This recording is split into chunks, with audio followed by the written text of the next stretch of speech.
letting me do it. To the cloud. It says recording up at the top. Okay, so it says recording. Now, do you have the stop pause button for when it ends? Do you see that at the bottom anywhere? Yes. Okay, cool. All right, we're good to go. All righty. So again, welcome everybody.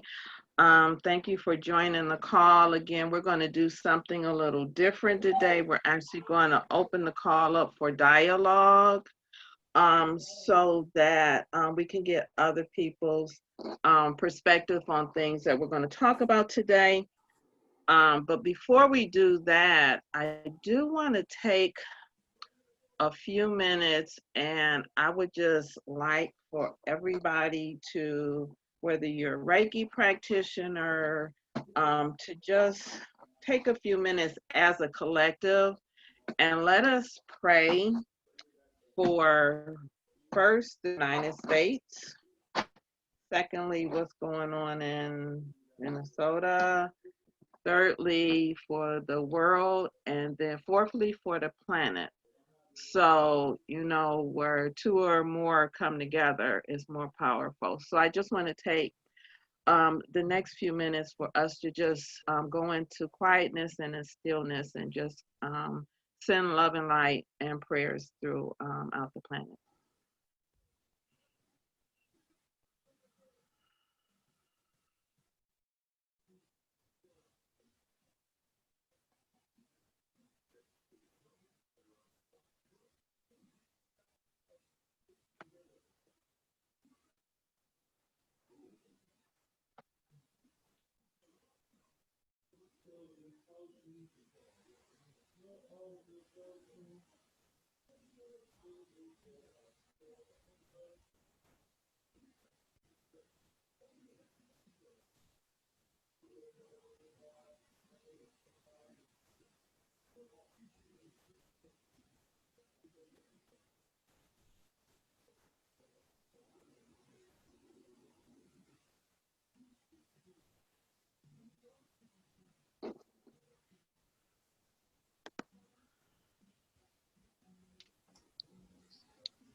All right, thank you everyone. And as a collective, we need to continue to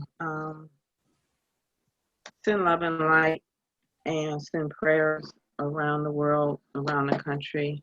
We have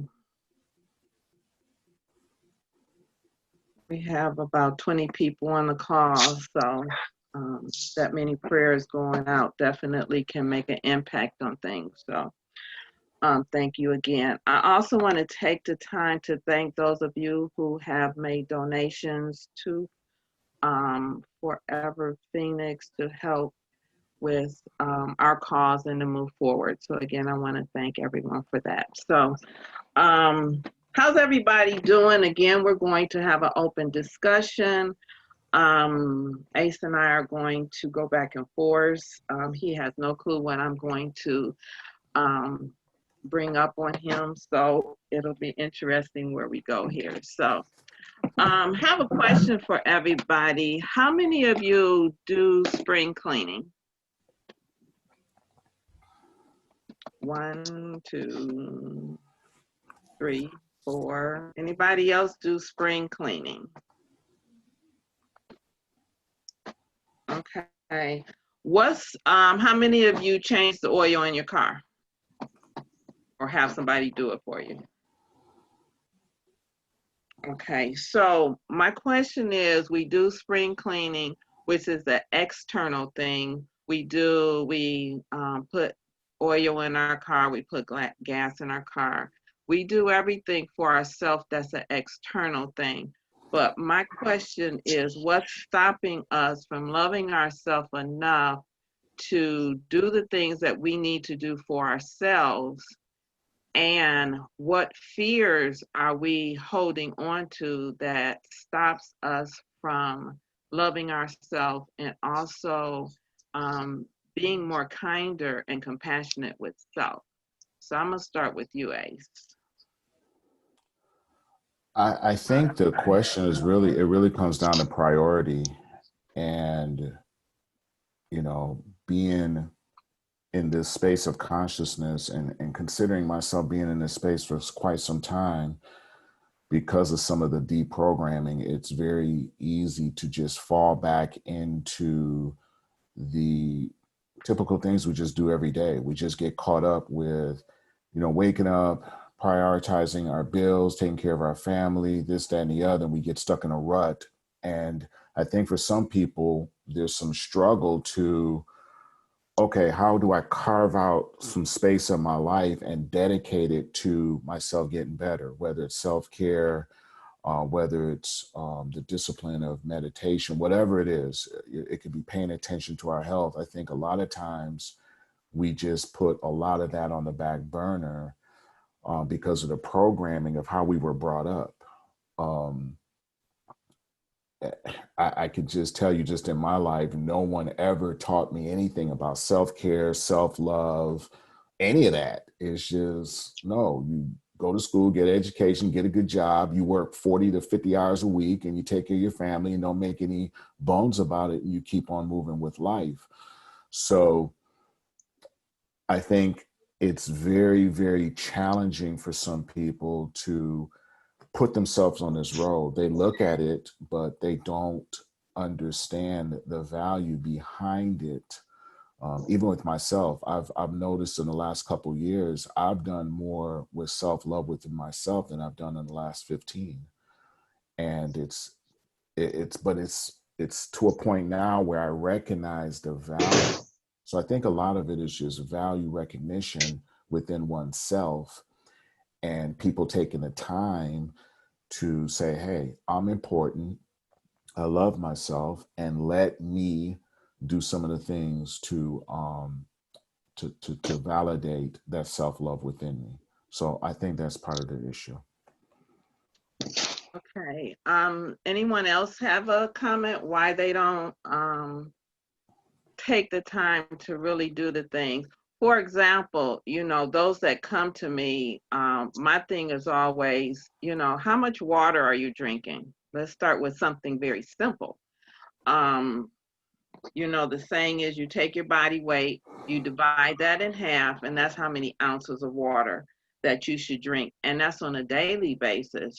So just that small thing of drinking water is loving self. So how many of you actually, and I know quite a few of you have started on the path of loving self and then stopped and then starting back on. So my question for me and for Ace would be, what can we do as Forever Phoenix to help you, number one, come out of the fear that you're important enough, that you should love yourself enough in order to be all that you can be and be who you truly are. So does anybody have a comment? I do. Go ahead. I think that just continuing to do what you've been doing is very helpful because it's very supportive. Knowing that you have people, like-minded people that can relate to you is very comforting, and it helps, at least for me, it helps me to help myself knowing that I have a group of people that I can look forward to seeing, especially on meditation and today's like today. I think the support network helps us to help ourselves further, letting us know that we're not alone and on this spiritual journey. People who have gifts, people who are empaths, people who are into just natural and living and life and loving. It's good to have that support. And I think that backing helps us to help ourselves further to do whatever it is we choose to do. Okay, thanks, Shara. Anyone else? Well, I think that, like she said, what you guys are doing is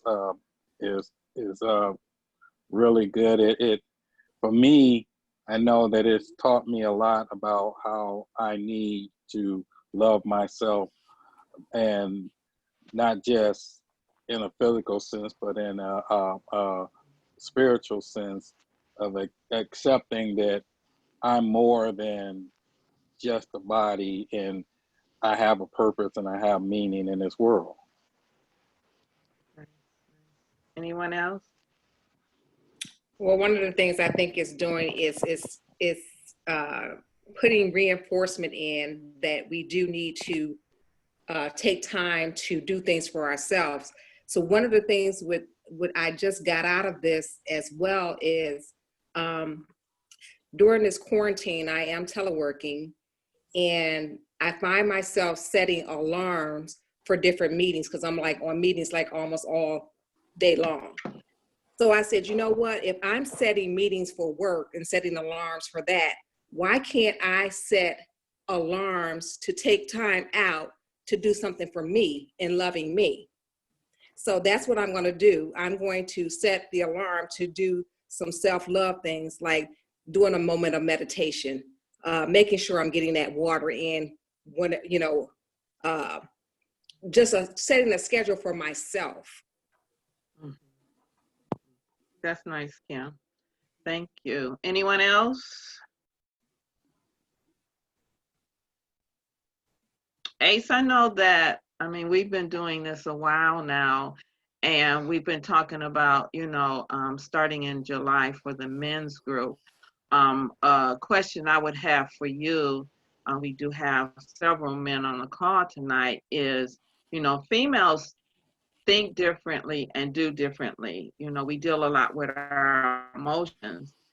And for, men, what is it that will help men understand that they need to love themselves, and where do we start at for men? Because a lot of people on the call, they have husbands, they have boyfriends, and they're really looking to help their brothers and who else, the men in their families, to actually learn how to love themselves. So could you speak to that so that as we start the men's group, we can have a way of communicating with our family or men that we would like to get involved in the group? What can we do to start getting our males more involved? So you're trying to get me to rip the Band-Aid off. I really am. I'm going for it today. Yeah, you really put me on the spot, but I'm just going to go with it. The first thing we have to do is understand the journey of a man from birth and the weight of expectation that's put on them. And I'm just going to give you my experience because I can give you a lot more that I see in the masculine energy, but I'm going to give you mine. Coming up as a kid, I was taught not to cry. It's hard for me to cry today. I was taught to suppress and repress. I was taught to be a protector. There are just so many things that are put on our boys coming up, and freedom to express emotions, that's not one of them. And so coming up with all of that weight on you, and then you add to that I came up in the inner city of Detroit, and I dealt with masculine energy of a different kind. By the time you get to an adulthood, you're dealing with men, number one, having trouble to express themselves, number one. Number two, having trouble to express love. So if I'm struggling to express love with another person, where do you think that comes from? It comes from the fact that I've been fighting so much expectation on me since birth. I'm struggling with the reality of who I am. So one of the things that we want to do with this male group that we're going to be putting together is breaking that all down and going back and putting together the puzzle pieces, because I truly believe that in order for us to be able to move forward, we got to understand kind of like of our makeup and and breaking some of those barriers down. And the other thing we got to do is we have to start celebrating our men more. I don't think our men get celebrated. I think I said in a Zoom or two ago that, you know, everybody loves mama. Everybody loves mama. But that love is not equally shared on the father side. And I understand that there are a lot of broken homes where mothers are stepping in and playing both roles, father and mother. So I understand a lot of the variables, but just all over, the masculine energy is not regarded, and is not respected, is not loved, it's not celebrated. Or let me just say it like this: it's dealt with differently than the feminine energy. And it's not that one is better than the other, it's just where we are as a society. You know, we send men off to what? War. So what we have to do with masculine energy is to recognize what it is and kind of reshape it and transform it and be able to allow our men to express more. You know, doing this men's group coming up, it's going to be a journey for me. Yeah, I have a lot of men I dab up with, but I'm not gonna hold you up. I love working with females. You know, I love working with women. I don't know what it is. It's just the way it is. But so this is going to be something that I'm really looking forward to, because I do feel that men need to come together, lock arms, and be able to express, you know, something that I've been experimenting with within the last year is telling men I love them. You don't tell a guy you love them. What are you talking about? You know, hey, I love you, bro, you know, or, you know, one tag that I really use is love and respect. I use it generically with male and female, but just being able to express that. So it's just so much there, and it's so deep. You can go in so many different directions with it, but I feel it's time that we bring it together. Even on the spiritual path, the spiritual journey, it was very lonely with me for a long time because I didn't have too many men to talk to about it. You know, I could talk to other men about religion, you know, things like that. But when it came to things like meditation, consciousness, stuff like that, I often felt myself isolated. And that you and I know we've had a million conversations about that. And why don't we have more male energy involved in this stuff? Well, we have to start knocking down those doors and start knocking down those barriers. And allowing our men to express themselves where they don't feel that they have the judgment coming back on them, or the repercussions of them expressing themselves are viewed as being weak, because they're expressing themselves. So that's part of it.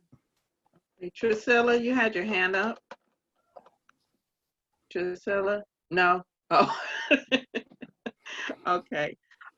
You know, a lot of us that are on the call today, you know, we are single mothers, you know, and we're raising our children. I know one thing, you know, I used to tell my son all the time, I'm only mama. I ain't trying to be mama and daddy. All I can be is mama. And I was just blessed that every time my son needed a masculine energy, whether it was a coach or whatever else, that those things were provided. And so, you know, in a lot of our belief systems, you know, are telling us, you know, you take care of everybody else, especially us as women. You know, you provide everything for everyone else, you take care of everybody else, and you get yours. And the by and by, you know, and I'm now telling my clients and everything, hey, be selfish. You know, selfish is self-care. And if you can't take care of yourself, how much love are you actually giving out to someone else? And so I would be interested in finding out from the group, you know, what things are you doing to start loving on yourself? What are you putting into place? Because we can't wait for somebody else to do it. You know, love is all about us. And a lot of people, oh, if I get this boyfriend or if I get this money or whatever else, and we're looking for all this stuff from the external. But the only way you're going to get love is to recognize who you are. And, you know, like in the meditation, you know, we took the bus ride and we came together and brought our family together, which is all of who we are, all of those inner children and adults and everything that makes us a part of who we are, that we have never given a voice to, you know. But the only way that we can heal and become one with self is to start healing those inner children, those wounds that we have, that we have to make a determination that either I'm going to stay in the past or I'm going to stay in the now. So I'm curious at what some of you are doing and things you're putting in place to start loving yourself. Anybody? Kazel, go ahead. You're on mute. Oh, okay. All There right. you go. What I've been doing lately, the first major thing I did was back in November, I stopped eating meat. I've been diagnosed with mild hypertension, and I know I've been eating pretty bad throughout the years. So I stopped eating meat, and now I got into cycling. I ride my bike almost every day. I do about 5 to 8 miles a day. Meditate every morning. I just not force myself, but I make sure I put myself first before I get my day started. I get up, drink a bottle of water, go outside. I don't even barely wash my face. I hop on my bike and go ride. Then I come in, you know, get cleaned up and this and that to get my day started. But it's just, you got to make that time. You have to make that time for yourself. That's very important. And I noticed that when I start my days off like that, the day goes so much better than what it did in the past. Friendly. I work during this pandemic. I'm still out there with the people, so I have to come in contact with people and still try to be positive. But it comes easier when I take care of myself first part of the day. My attitude is positive. Any difficult situation come up, I handle it with a clear mind, and it's easier. So speaking as a man, it is hard to say I love you, but I had a father that's all he always sent the phone call, I love you. Because you never know when that might be the last time you talk to him. Right. So that was always his thing to say, I love you. You know, and my mother, speaking my mind, that comes from both my parents. So I never had a problem with speaking my mind and saying what's on my mind. And to this day, my mother will tell you, she don't hear. I say it to her. I'm grown now, so I can say it to her how I feel. But it'll be on the phone. It wouldn't be to her face. It'd be on the phone. But I mean, that's all I got to say as far as what I've done is just first thing in the morning, lock in with self. Right. And it helps. It helps me greatly. Okay, thank you. Nicole, you're on mute. Take yourself off mute. Okay. There we go. For me, self-love has been a lifelong challenge because I've always had a lot of self-esteem issues and, you know, self-hate, etc. So I've been forced to sit down, so to speak. End up getting sick, scared with possible cancer, stress at work, life falling apart, etc. And it's like being a nurse and being a nurse in leadership, you're taking care of everybody else. Taking care of the family, taking care of the kids, the grown kids, husband, everybody, you know, I just take it all on myself.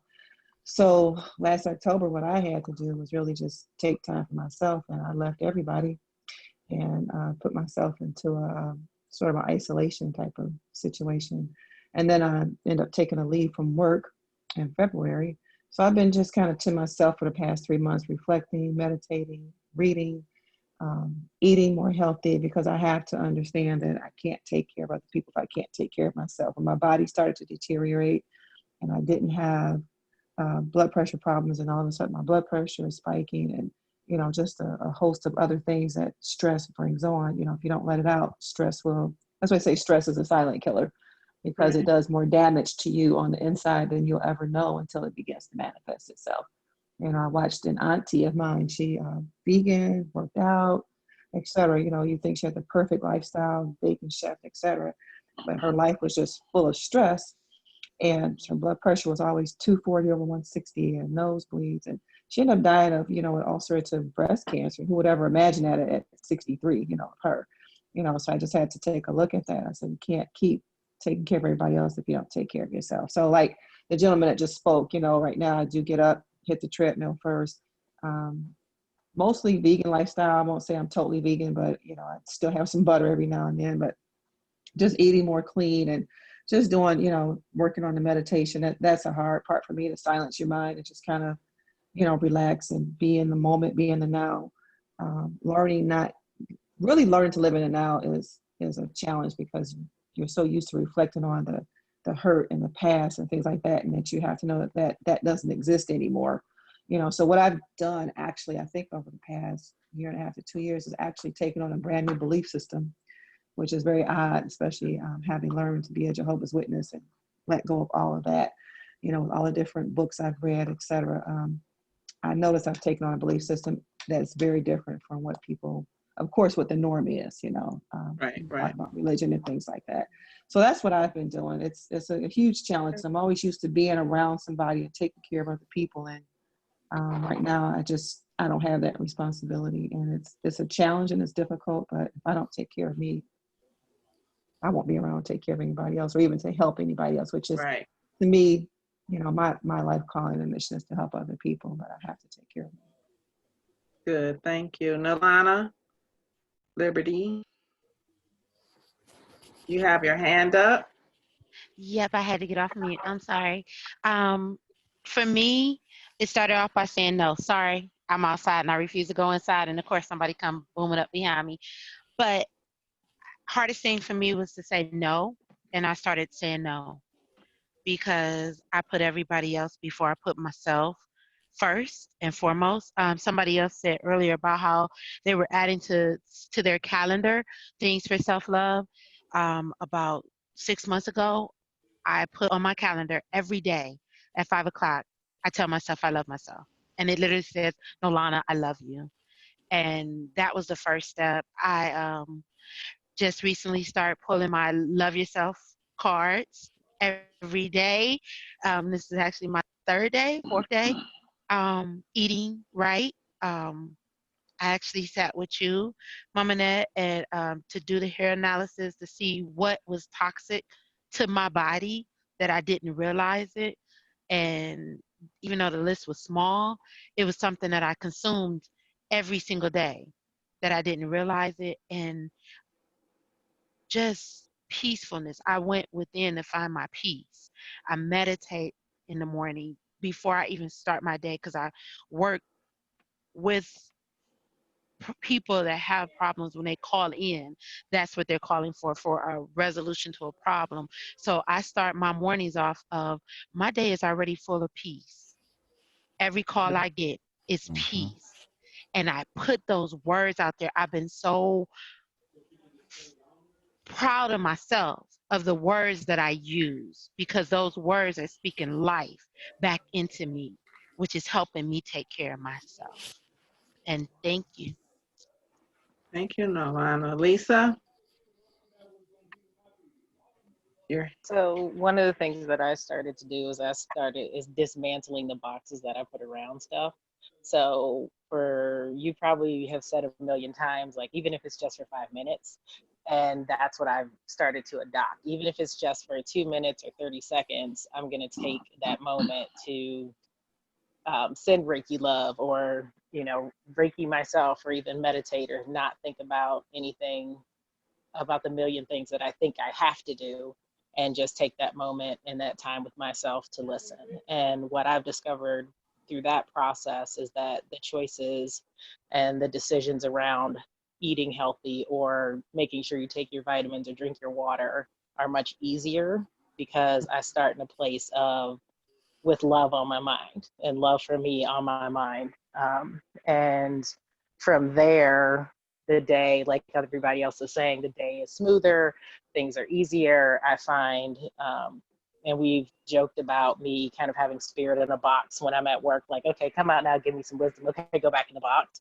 And now that's changing where I even found myself in a conversation kind of, it was very friendly and coaching to somebody who I could have happily like shaken like a rag doll 2 weeks ago or a month ago. And now it's like, okay, let's look at this from our higher self and from a different perspective and really come at it from a place of wanting to reach peace and communion and community as opposed to the adversarial situations that I had been seeing things earlier. So I find taking that 5 minutes, regardless of where it is, and listening and exploring even deeper, which is one of the things that has come for me in this process and this event, is there feels like there is more time to actually sit and explore, and I'm taking that opportunity. Great, thank you. Thank you. Did you have something else, Ace? No, I think the big thing is just really the discipline. So, you know, Nolana, for those of you guys who are getting up in the morning and setting reminders, all of that is important. You know, meditation for me is at the catalyst of everything I do. If I don't meditate, my day is just completely thrown off. So I start my day. I have to start my day internalizing and spending time with myself and coming out of the meditation.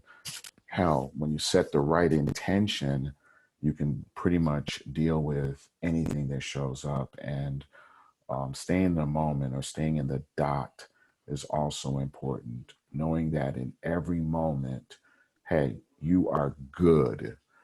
And understanding when issues come that you have a choice as to how we respond, and we don't have to react all the time. We can respond and make that response, that decision, the choice that's the highest choice for us. So, but the foundation of how you set your day up, all of that is important. So that's it.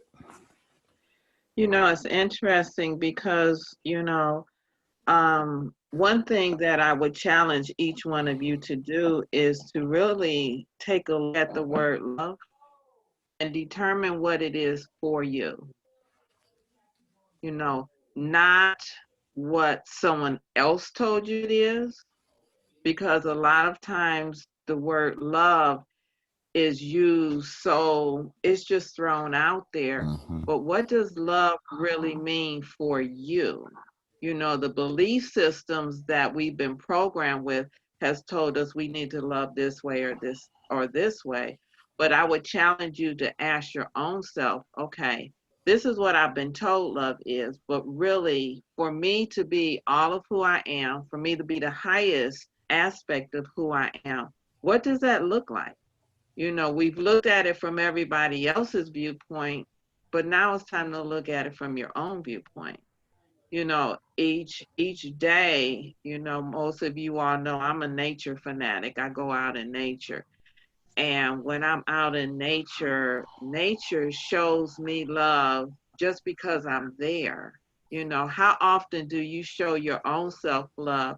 You know, how many times do you criticize yourself or beat yourself up or feel guilty about something or don't forgive yourself when, whether it's a loving self or it's a shadow self, you still need to love all of you, you know? And we've been taught, well, we love the good part, but we don't love the bad part. But why not? It's all part of who we are. And if we start loving ourselves in that way, you know, other people will judge you, and sometimes you judge yourself, you know, but why is that really loving yourself? So looking at what love really is for you, forgiving yourself, and just being okay with where you are right now. You know, some people think, oh, well, if I get this job or if I get this, you know, I'll be better. But what about right now? Because tomorrow isn't promised. So loving yourself needs to be your number one goal for yourself, and whatever that means for you, because there are 19 people on a call. Loving self is different for every single one of us. However, when we come together and send love out, there's a unity and there's a oneness that goes out. Why is that? Because we're all in the same mindset. So I would challenge you this week to really take a look and see what love means for you. Not for me, not for Ace, but what does it mean for you? And how are you going to start implementing those things? It's one thing to look at it, but the other thing is, how am I going to start loving myself? Like Nolana says in the morning, you know, she says, I love you, you know, all during the day. You need to tell yourself you love yourself. Don't wait for somebody else to do it. Ace.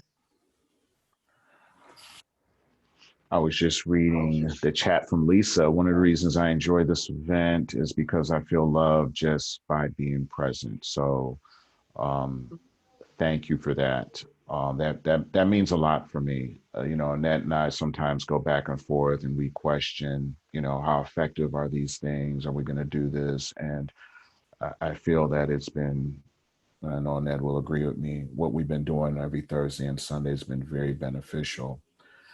And the one tip I can give you guys, if you find yourself a hard criticizer of yourself, like I am, I'm real hard on Ace, not as hard as I used to be.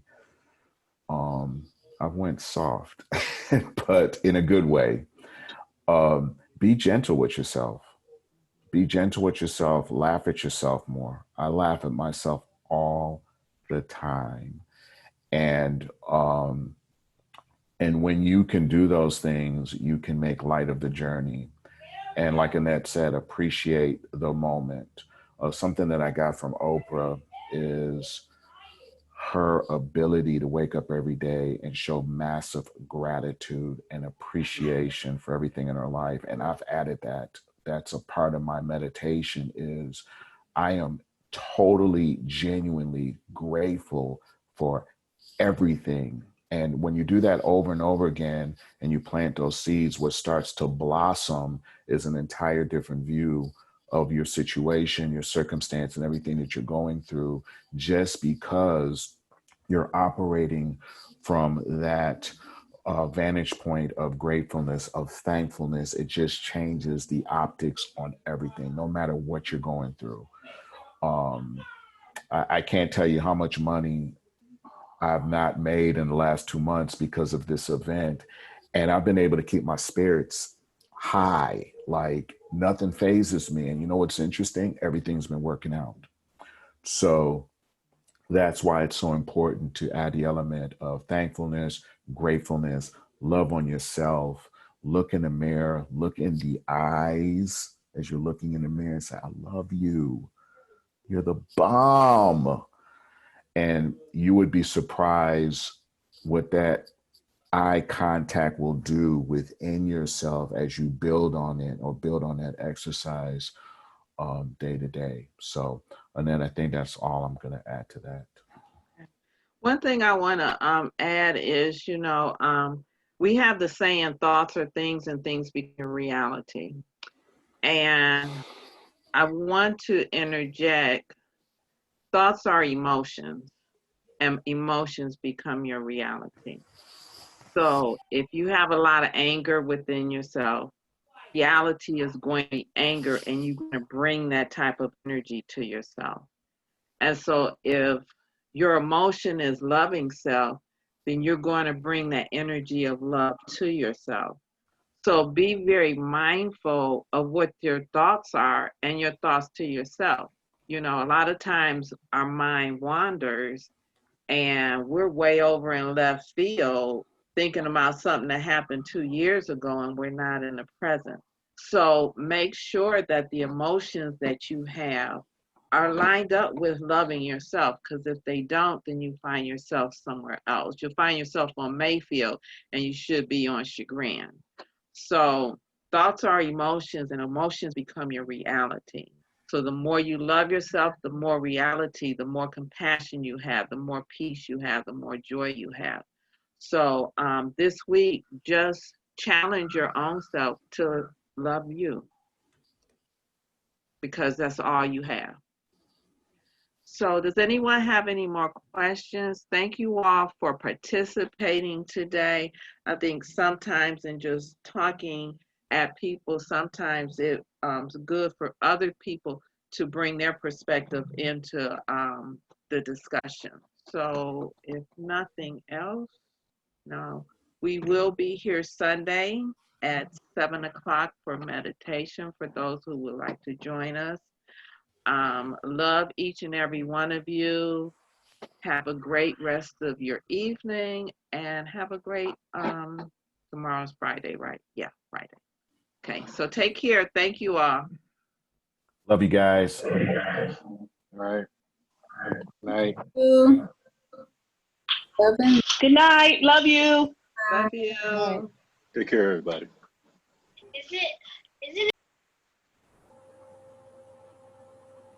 Night. Bye.